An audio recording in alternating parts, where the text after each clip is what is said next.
Lake Abert is a large, shallow lake about 30 miles north of Lakeview. It is approximately 15 miles long and 7 miles wide. It is many times saltier than the ocean. Nobody swims in it, and there's no fish. But it is loaded with brine shrimp and alkali flies, making it a major stop for tens of thousands of birds migrating along the Pacific Flyway. Some of these birds undergo what's called hyperphagia, and they feed nonstop, basically. And so they double their weight almost. It's been reported that some of them have gotten so fat that they can't fly for a short period of time. And they'll stay here and feed until they've kind of put on enough weight. Ron Larson is a retired U.S. Fish and Wildlife Service aquatic biologist who specialized in deep-sea creatures. He was so impressed by the productivity of Lake Abert's shallow, salty waters, he wrote a natural history book that was published in 2024 by the University of Nevada Press. Small birds have a very high metabolic rate. I mean, they're extremely active all the time.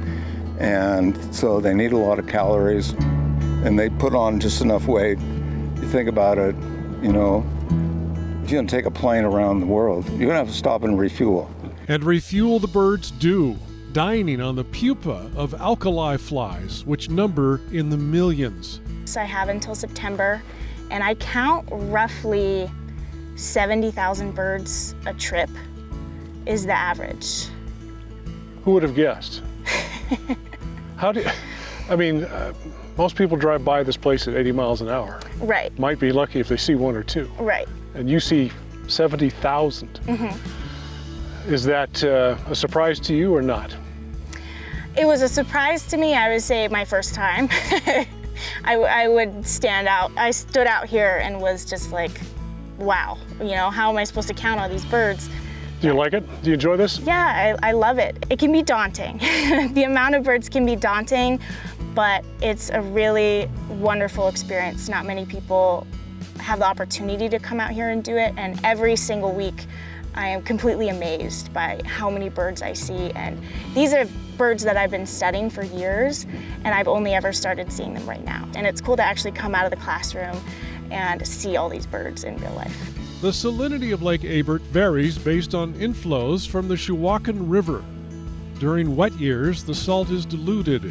In dry years, it increases. If the salt gets too concentrated, the productivity of the lake decreases, and the birds have to go elsewhere to find food. We've only been really seriously monitoring the lake for about 15 years, and we've seen a lot of ups and downs, and populations now are quite a bit smaller than they were about 12, 15 years ago. And it seems to be related to the amount of water that's in the lake and the salinities.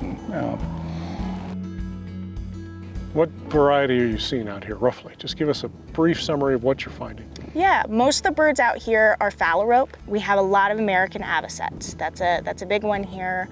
Black-necked stilts, a lot of seagulls, a lot of California gulls that you're used to seeing on the beach in California. They're here. Those are the majority. During the 20 years Ron Larson has studied Lake Abert, it's gone dry twice, which he attributes to climate change. What's the call to action, if you have a call to action for the public? I see Lake Abert as being one of the most obvious, signs of climate change and how we're impacting the environment. So the issue here with the water, it's mostly climate change, but it's also, a result of upstream irrigation.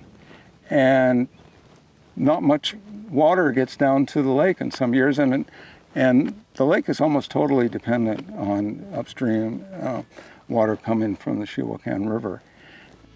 Nobody can live without water, including the brine shrimp, alkali flies, and birds that stop to eat them. From Lake Abert, I'm Brooks Snavely for The Great Outdoors.